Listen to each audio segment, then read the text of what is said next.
మాతృదేవోభవ. అమ్మయటన్న మాట సుమకారమునందున తావియై మనోజ్ఞం మగు పూలమాలయై చల్లని పుష్పములై సుమమ్ములందమ్ములు జిమ్ము తోటయై దాగుడు మూతల వెన దొంగయై కమ్మగ నెమ్మదిన్ నిలిచి కైతలలో కలకండలద్దెడిన్ కమ్మగ నెమ్మదిన్ నిలిచి కైతలలో కండలద్దెడిన్ అమ్మయటన్న మాట. తెలుగు వంటివి ప్రేక్షక మహాశయులందరికీ సాహిత్యంలో హాస్యం అనే కార్యక్రమంలో స్వాగతం పలుకుతున్నాం. కొన్ని చమత్కారమైనటువంటి కవితలు ఎలా ఉంటాయి అంటే పొగుడుతున్నారో తిడుతున్నారో తెలియదు. భర్తృహరి సుభాషితాల్లో శృంగార శతకం అని ఒకటి ఉంది. చాలామంది పేర్కొనరు. ఏదో సుభాషితాలు బాగా అందరికీ విద్యార్థులకు చెబుతారు, బాగా ప్రసిద్ధమయ్యాయి కూడాను. అనువాద పద్యాలు కూడా ఏనుగు లక్ష్మణ కవి గారివి బాగా ప్రసిద్ధమయ్యాయి. ఆకాశంబను నుండి శంభుని శరంబు ఆరంభింపరు నీచ మానవులు తివిరి ఈసుమన దైలంబు దెయ్యవచ్చు. ఏవో ఇంకా రకరకాల మొత్తం సుభాషితాలు 100 పద్యాల్లో ఒక 70-80 పద్యాలు బాగా ప్రసిద్ధమైనవి. కానీ ఆయన శృంగార శతకం అని ఒక 100, వైరాగ్య శతకం అని ఒక 100 రచించాడు. మొత్తం 3 ఇవి. అసలు ఆ చివర వైరాగ్య శతకంలో చిట్ట చివరిలో ఉండే పద్యాలు ఇంకా తారాస్థాయిలో ఆత్మజ్ఞానానికి తురియ స్థాయిలో ఉంటాయి. అంత అద్వైత స్థితికి వెళ్ళిపోయాడు ఆయన. ఇంత శృంగారం, ఇంత వైరాగ్యం, ఇంత సుభాషితాలు చెప్పి కూడా చివరికి ఆ స్థితికి వెళ్ళాడు ఆయన. కవిత్వం ద్వారానే వెళ్ళాడు మహానుభావుడు.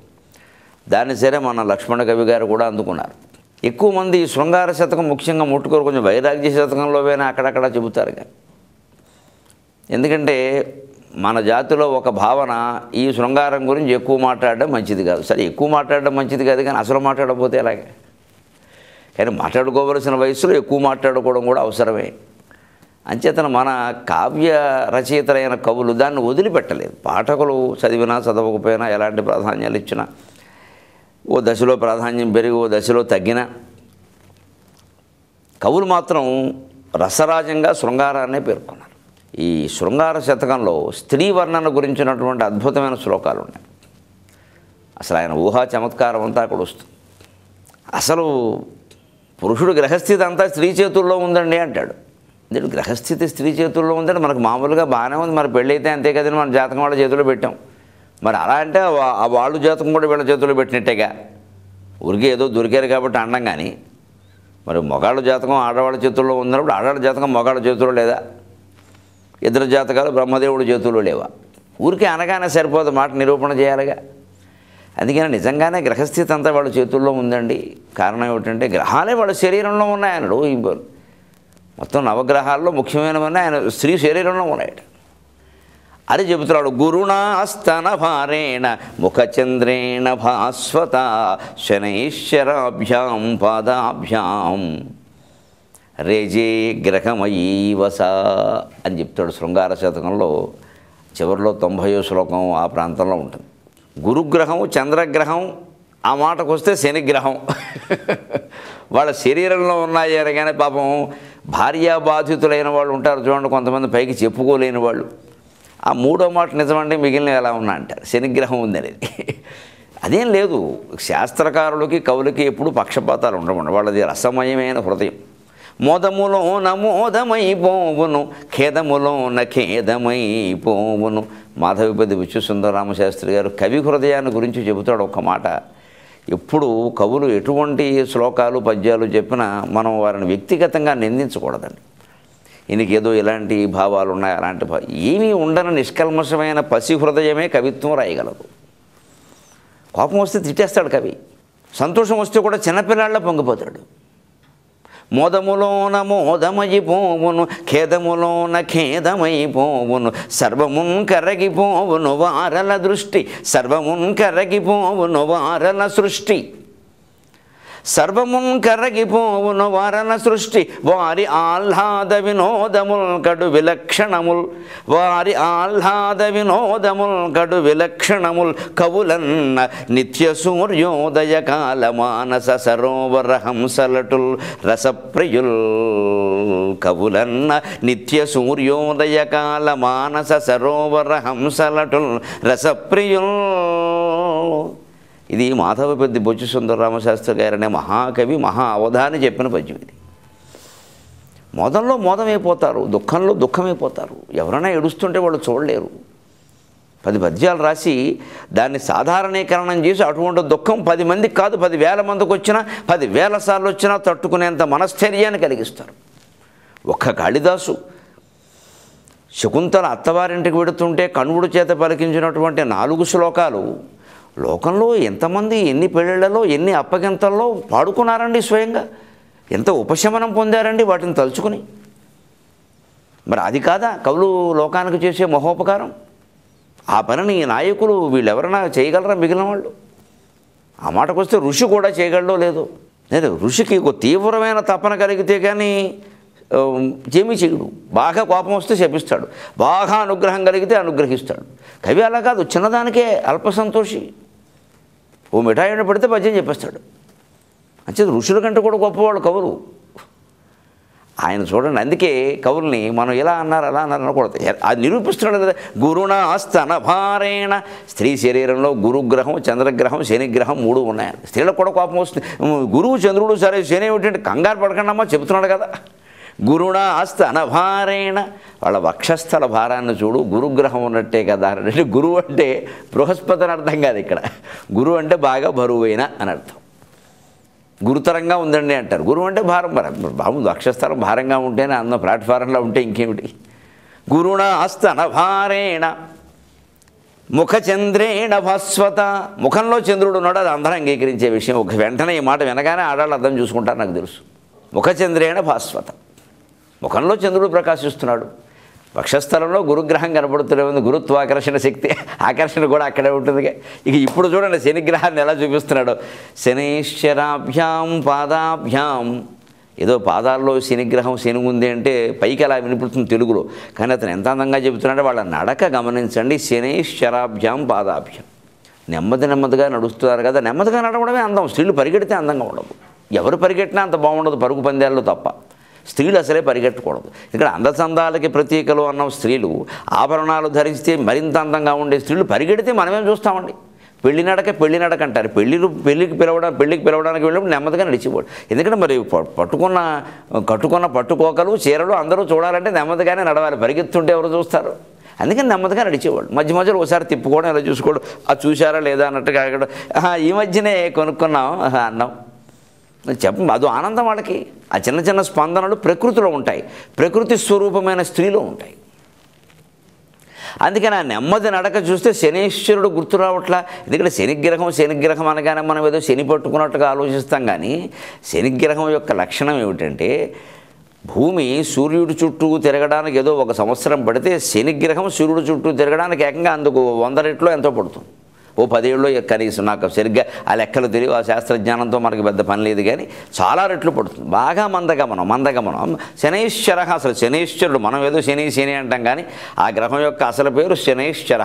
శనై చరతీతి శనైశ్వర. శనై అంటే నెమ్మదిగా. శనైరుపసామ్యతి అని బోర్డు ప్రయోగాలు ఉన్నాయి. నెమ్మదిగా ఉపశమిస్తుంది. అంటే దాన్ని నెమ్మదిగా నడవడం చూస్తున్న శనైశ్వరగా పాదాల్లో ఉన్నట్టుగా అని కాస్త మగవాళ్ళు ఉడికించడానికి వీలుగా పాదాల్లో శని ఉందట. కవే చెప్పాడు, నువ్వు వచ్చిన దగ్గర నుంచి నా పరిస్థితి అని ఆక్షేపించడానికి ఉంటుంది. నిజానికి ఆడవాళ్ళు ఏదో ఇంట్లోకి రావడం వల్ల ఏదో అయిపోతుంది అనుకోవడం. శుభాశుభాలు అన్నింటిలో కూడా నేను ఆడవాళ్ళకు కూడా మొహమాటం లేకుండా చెబుతున్నా, నువ్వు వచ్చినందువల్ల ఈ శుభం జరిగిందన్నప్పుడు కూడా పొంగిపోవద్దమ్మా దయచేసి. పొంగిపోతే రేపొద్దున ఏదైనా అశుభం జరిగినా కూడా మన్నే అంటారు. అంచేతను తెలివైనటువంటి కోడలు చేయదగిన పని ఏమిటంటే, అమ్మాయి నువ్వు రాగానే మీ మామగారికి రిటైర్మెంట్ బెనిఫిట్ వస్తుందని తెలుసు, కానీ అనుకున్న దానికంటే ఇంకా ఓ 50,000 ఎక్కువ వచ్చిందమ్మా నువ్వు అడుగుపెట్టిన వేళ అంటే, అదేమిటి అత్తయ్య గారు ఇంత పెద్దవారు మీరు ఉండగా నా వల్ల జరుగుతుందా? రేపు పొద్దున ఏమన్నా జరిగినా ఆవిడ మీదగా పోతుంది, గొడవలేదు. ఇది తోసే విధానం. అంతేగాని ఏమిటో మా నాన్న కూడా ఇలాగే అనేవారండి. నేను అడుగు పెట్టగానే అన్నీ జరిగి ఎప్పుడు నన్నే ఎదురు రమ్మనేవారు. ఆయన కొంచెం ఉబ్బిపోయాము అంటే ఆ తర్వాత ఇంకా 4 రోజులకు ఆ మామగారు ఏమైనా జరిగితే ఏమిటో ఇలాగే ఉంటుంది పాదం అటువంటిది అని అనేస్తారు వెంటనే. ఇప్పుడు ఆ ముసలాయన పోకపోతే ఉంటాడా 50 ఏళ్ళు, మళ్ళీ పెళ్లి చేసుకుంటాడా, ఏమిటది? కానీ అంతే. అందుకే ఎప్పుడు ఈ పొగడ్తలకు పొంగిపోకూడదు, తెగడ్తలకు కృంగిపోకూడదు. అంచేతన కవిత్వం విషయంలో కూడా శాస్త్రం విషయంలో కూడా కవులు చెప్పిన అన్ని మాటల్ని సమానంగా తీసుకోవాలి. గురుణ రేజే గ్రహమయీవస, గురుగ్రహమేమో వక్షస్థలంలో, చంద్రగ్రహమేమో చంద్రుడేమో ముఖంలో, శనేశ్వరుడేమో పాదాల్లో ఉంటే మరి గ్రహాలన్నిటికీ వాళ్ళు ముఖ్యులైన వాళ్ళే కదండి చంద్రగ్రహం ఇవన్నీ. అంచేత వాళ్ళలోనే గ్రహాలు ఉన్నప్పుడు మన గ్రహస్థితి అంతా వాళ్ళ చేతుల్లో ఉన్నట్టే కదా అనుకోవచ్చుగా అన్నాడు. గురుణ స్తన భారేణ ముఖచంద్రేణ భాస్వత శనైశ్వరాభ్యాం పాదాభ్యాం రేజే గ్రహమయీవస. నిజంగా గ్రహమయమైనటువంటి స్త్రీలా కనపడుతోంది, గ్రహమయమైన పదార్థంలా కనపడుతుంది. సరే ఆవిడ మన యందు అనుగ్రహమయ్యి అయిందంటే గొడవ లేదు. ఆ అనుగ్రహం అంతా ఒకటే ఉపాయం, ప్రేమ, దానికే ఉందండి. అంచేతన పొగడ్తల్లో ఇన్ని రకాలు ఉంటాయి. ఇంకొక రకం పొగడుతుంటుంది. ఇది పైకి గ్రహాలన్నీ నీలోనే ఉన్నాయి, మగాడి జాతకం అంతా నీలోనే ఉందని పొగుడుతున్నట్టున్నా మళ్ళీ శనైశ్వరాభ్యాం పాదాభ్యాం అన్న వల్ల కాళ్ళల్లో శని ఉందని చెప్పాడేమో అని అనుమానం వస్తుంది మనకి. పొగుడుతున్నట్టు కనపడుతున్నా నిజానికి స్థుతి కనపడుతోంది, పొగుడుతున్నట్టు కానీ నింద ఉంది ఇందులో అనిపిస్తోంది. దీన్ని వ్యాజ నింద అంటారు, నిందను దాచిపెట్టడం. పొగడ్తలో ఇంకో రకం ఉంటుంది, వ్యాజ స్థుతి. స్థుతిని లోపలికి దాస్తారు, పైకి నిందలా కనపడుతుంది. విజయవాడలో విశ్వనాథ సత్యనారాయణ గారికి గొప్ప సన్మానం జరిగింది ఒకప్పుడు. ఇప్పుడు అది సరే, సన్మానం అంటే ఏవో దండలు వేస్తారు, తర్వాత కొంతమంది కవులు పద్యాలు పాడతారు. ఇప్పటికే బోల్డు మంది పాడేవాళ్ళు ఉన్నారు. ఇక అప్పుడు చెప్పేది ఏమిటండి, విశ్వనాథ వారితో పాటుగా పెంగళవారు, కాటూరు వారు మొదలైన వారు అందరూ వచ్చారు. వీళ్ళంతా చెళ్లపిళ్ళ కవి గారి శిష్యులు. పెంగళి కాటూరు అయితే విశ్వనాథ వారికే శిష్యులు అంట. అందుకని పెంగళి లక్ష్మీకాంతం గారు, కాటూరు వెంకటేశ్వరరావు గారు, చాలా మహానుభావులు అందరూ వచ్చారు, కరుణశ్రీ గారు, వీళ్ళందరూ. ఆ సన్మాన సభలో అటువంటి వాళ్ళు పద్యాలు చదవడం ఎంత బాగుంటుంది ఆ సన్మాన సభ. అందులో విశ్వనాథ వారి మీద ఓ భజన చెప్పాడు కాటూరు వెంకటేశ్వరరావు గారు. పైకి తుడుతున్నట్టుగా ఉంటుంది, ఏదో గత్యంతరం లేక చెప్పినట్టుగా ఉంటుంది, లోపల గంభీరంగా ఉంటుంది. కథలు చెప్పి కొన్న, కావ్యములు పఠించుకొన్న, నవల చదివి కొన్న, నాటకముల నాడికొన్న, గతి వేరేలేమి మా తలల నీదు కృతులే తల్పవలసే అని ఇలా కొట్టుకుంటుందో చదివాడు భజ్యమే. కావాలన్న విశ్వనాథ్ వారు ఈ దుంపదాగా ఏం మాట్లాడతావయ్యా బాబు, నిన్ను కొట్టాలనేంత కోపం వస్తుంది కానీ ఎంత అర్థం పెట్టావు ఇందులో అనుకున్నాడు ఆయన. మరి అంతే, మరి కవి అంటే అలా ఉంటుందండి. పైకి ఎలా ఉందో చూడండి, కథలు చెప్పుకున్నా, కథ చెప్పుకుందామన్నా సరే, కావ్యములను పఠించుకున్న, పునః కావ్యం చదువుదామన్నా సంత, ఇలాగే ఉంది ఆ మాట. నవల చదివి కొన్న, పునః నవల చదువుకుందామన్నాను, ఏమిటి కర్మ. నాటకములను ఆడుకున్న, పునః నాటకం వేసుకుందామంటే ఏమీ లేదు. గతి వేరలేమి, ఇంకెవరున్నారు, నీ కథలే, నీ కావ్యాలే, నీ నాటకాలే, నీ నవలలే చూస్తున్నాం ఇక్కడ. మాదు తలల నీ దుకృతులే తల్పవలసే, నీ కావ్యాలు చెప్తే మాకు దిక్కులేదు, ఇవే నెత్తిని కట్టుకు తిరుగుతున్నాం. పైకి స్పష్టంగా కనపడుతుంది నింద. అసలు చెప్పిన విధానం అలాగే ఉంది. కథలు చెప్పికొన్న, కావ్యములు పఠించుకొన్న, నవల వ్రాసికొన్న, నవల చదివికొన్న, నాటకముల నాడికొన్న, గతి వేరలేమి మా తలల నీ దుకృతులే తల్పవలసి. అలాగే ఉంది. ఏం చెబుదామన్నా నువ్వే కథయ్యా. ఒక కావ్యం చదువుదామంటే, పఠించుకుందామంటే, నవల చదువుదామంటే, నాటకం వేద్దామంటే, కథ చెప్పుకుందామంటే నువ్వే ఇంకేం లేవు, ఇక్కడ చచ్చిపోతున్నావు ఊరికేను, నెత్తి మీద దూసుకుని తిరగలేక అని తిట్టినట్టుగా ఉంది. కానీ ఇందులో అంతర్గర్భితమైన పొగడత ఏమిటి, మహానుభావ, ఎన్ని కథలు రాశావు, ఎన్ని కావ్యాలు రాశావు, ఎన్ని నవలలు రాశావు, ఎన్ని నాటకాలు రాశావు, అసలు నిన్ను మించి రాసినవాడు ఎవడన్నా ఉన్నాడా?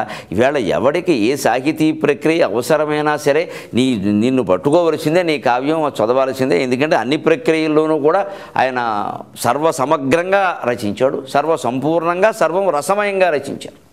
విశ్వనాథ్ వారి ప్రత్యేకత ఏమిటంటే ఆయన వేలు పెట్టిన సాహితీ ప్రక్రియ లేదు, వేలు పెట్టి పండింపని సాహితీ ప్రక్రియ లేదు. తెలుగు సాహిత్య సత్కృషీవనుల యందు 1000 ఎకరాల భూస్వామి విశ్వనాథ అన్నారు. మాకు పెద్దాపురానికి చెందిన ఆయన మంచి కవి ఒక ఆయన. 1000 ఎకరాల భూస్వామి విశ్వనాథ అన్నారు. ఆయన ఆ నేలలో పంట లేదన్నారు. సాహిత్యంలో రైతులు చాలామంది ఉన్నారు, కానీ జమీందారు ఎవరయ్యా 1000 ఎకరాల భూమిలో 1000 పడగలు రాశాడు కదా. పుస్తకాలు కూడా ఉంటాయి, సుమారుగా అన్ని కథలు కలిపితే 1000 ఉంటాయి. ఆ వ్యాసాలు, పీఠికలు, ఉత్తరాలు లాంటివి కలిపితే 1000 అవుతాయి. గ్రంథాలే 200 ఉన్నాయి, పైన ఉన్నాయి. మరి పీఠికలు, వ్యాసాలు, ఉత్తరాలు కలిపితే 1000 అవుతాయి. అందుకని నిజంగా ఎంత గొప్పవాడు, 1000 ఎకరాల భూస్వామి విశ్వనాథ్ అన్నాడు. అందుకని అది పొగిడే విధానం, తెగడే విధానం కూడా. మనం ఎవరినైనా పొగుడుదామన్నా అందులో కాస్త వ్యాజస్తుతో వ్యాజనిందో ఉందనుకోండి, అప్పుడది ఒక అలంకారం, వ్యాజస్తుతి అలంకారం, వ్యాజనింద అలంకారం అంటారు. అందుకని కవులు ఎప్పుడు నేరుగా ఈయన చాలా గొప్పవాడు, ఈయన కనడం వాళ్ళ అమ్మగారి అదృష్టం, ఈ జిల్లాలో ఈయన్ని మించిన వాడు, ఇది భట్టరాజు పొగడతలు అంటారు వీటిని. కవులు చెప్పకూడదు ఇలాగా. భట్టరాజులు పొగిడేవారు పూర్వం అలాగా. ఇప్పుడు వాళ్ళు పొగడరు, వాళ్ళకి ఎందుకు పొగడు, వాళ్ళ ఉద్యోగాలు వాళ్ళకున్నాయి. అది వేరు, వాళ్ళ కోసం దానికోసం వాళ్ళకి జీతాలు ఇచ్చేవారు. అందులో ఓ రాగధోరణి, ఒక వ్యవహారం ఒకటి ఉండేది. కవి అలా కాదు, ఎప్పుడు అందులో ఒక విశేషం ఉండాలి. అందుకని కథలు చెప్పి కొన్న, కావ్యములు పఠించి కొన్న, నవల చదివి కొన్న, నాటకముల నాడి కొన్న, గతి వేరలేమి నీ మాదు తల మా తలల నీదు కృతుల దల్పవలసే. మా నెత్తి మీద నీ కృతులే ధరిస్తున్నాం, నెత్తి మీద కట్టకట్టుకు తిరుగుతున్నాం, సస్తున్నాం మోయలేక, ఓ బండి రాసావు అని ఒక అర్థం. ఇక ఏముందండి, తల మీద కృతులు అంటే అర్థం నెత్తి మీద పెట్టుకుంటున్నాం అంటే మామూలుగా మాటల్లో కూడా ఆయన నెత్తి మీద పెట్టుకుని చూసుకుంటాం, అమ్మ మాకు అప్పగించండి నెత్తి మీద పెట్టుకుని చూసుకుంటాం అంటారు. నెత్తి మీద పెట్టుకుని చూసుకోవడం, కడుపులో పెట్టుకుని కాపాడుకోవడం, ఇవన్నీ మంచి జాతీయాలు. నెత్తి మీద పెట్టుకుంటామంటే చాలా గౌరవం చేస్తామని, మా తల మీద ఆయన పాదం పెట్టి నడవచ్చు, అంత గౌరవంగా చూసుకుంటామని అని ఒక అర్థం. అంచేతను ఏదో కిరీటంలో పెట్టుకుంటాం, లేదు తల మీద భారం అనుకున్నాడు, చస్తున్నాం వీడిని ఎత్తి కట్టుకున్నాం, బరువు మొయలేకపోతున్నాం అన్నట్టుగా కూడా ఉండొచ్చు. అలాగే ఈ వారం ఒక మంచి సామెత, కొంచెం అంత కూతురు ఉంటే మంచం దిగాల్సిన పని లేదన్నారు. వీళ్ళు నిజంగా ఆడపిల్లలకి మళ్ళీ ప్రాధాన్యం పెరుగుతుంది సమాజంలో. ఎందుకంటే ఇది ఎప్పుడు వ్యక్తి తాను చేసిన పాపఫలాలు పుణ్యఫలాలు అనుభవించినట్టే సమాజం కూడా అంతే. ఆడపిల్లల పట్ల ఒక 30 ఏళ్ల క్రితం వరకు కూడా చాలా కిరాతకంగా వ్యవహరించింది మన సమాజం. మనం దాన్ని ఒప్పుకుని తీరాలి. ఎప్పుడో పూర్వకాలంలో కొంచెం బాల్య వివాహాలు చేయడం, అలాగే మొగాడికి 4 రకాల పెళ్ళిళ్ళు చేయడం, వితంతువులకి వివాహాలు లేకపోవడం, మొగాడితో సమానమైనటువంటి స్థితి లేకపోవడం, ఇంకా ఒక ఘోరమైన కొన్ని పరిస్థితులు అయితే సహగమనాలు ఎక్కువ జరగలేదు అనుకోండి, ఉరికి ఏదో చెబుతారు ప్రచారంలో, అలాగే అంత ఎక్కువ ఏం జరగలేదు. ఏదో కొన్ని మూఢమైన జాతుల కింద జరిగే, ప్రధానమైన వాళ్ళు ఎవరు చేయలేదు అలాగా. ఏవో ఉన్నాయనుకున్న పోనీ మన తప్పు మనం ఒప్పుకుందాం, తప్పే ఉంది. ఏ జాతి అయినా ప్రవాహం, సంస్కృతి ప్రవాహం లాంటిది, మనం సరిదిద్దుకోవాల్సింది. వ్యక్తి అయినా అంతే, జాతి అయినా అంతే. మన జాతిలో జరిగిన అందరికీ బాధ్యత. కానీ అలాగే స్కానింగ్ ఈ మధ్య జరిగింది. ఒక 30-20 ఏళ్ల క్రితం వరకు ఆడపిల్ల అయితే చాలు లోపల గర్భస్రావం చేయించేయడం. అది ఆ పాపం ఏమైందంటే ఇవాళ 1000 మంది పెళ్లి కొడుకులు ఉంటే 920 మంది పెళ్లి కూతుళ్ళు ఉన్నారు. ఇక ముందు ఒకే అమ్మాయి 2-3 చేసుకున్నా కంగారు పడక్కర్లేదు, చదువుకోవడమే, చేసేది ఏమీ లేదు ఇంకా. అంచేత ఈ కాలంలో ఆడపిల్లలు ప్రత్యేకంగా గుర్తుపెట్టుకోలేదు, అవకాశం వచ్చింది కానీ చెలరేకపోవద్దు. ఎప్పుడు మనం బాధలు పడ్డాం కాబట్టే మనకి యోగం పట్టింది, దాన్ని మళ్ళీ ఇతరులను బాధపడడానికి వినియోగించుకోకూడదు. ముఖ్యంగా మన సామెత, కొంచెం అంత కూతురుంటే మంచం దిగాల్సిన పని లేదని తల్లికి సాయం చేయాలి ఆడపిల్లలు ఎప్పుడు.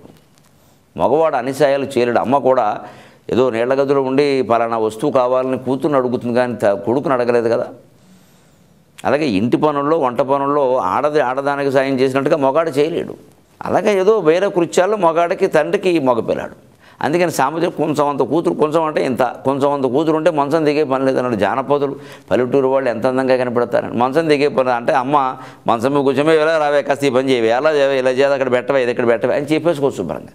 అయితే ఈ సామెతలో గొప్పతనం ఏమిటంటే ఆడపిల్లలందరూ అది నేర్చుకుని తల్లికి సాయం చేయాలి. అలాగే మగపిల్లలు కూడా తల్లికి తండ్రికి చెప్పినటువంటి పని చేయడమే ముఖ్యంగా భావించాలి. చదువు పేరు చెప్పి ఈ సేవా కార్యక్రమాలు ఎగ్గొట్టేస్తే అసలు చదువుకు పరమార్థం తల్లిదండ్రుల సేవే కదండి.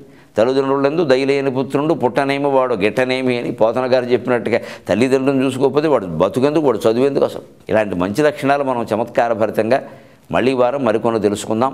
అంతవరకు తెలుగులో మాట్లాడదాం.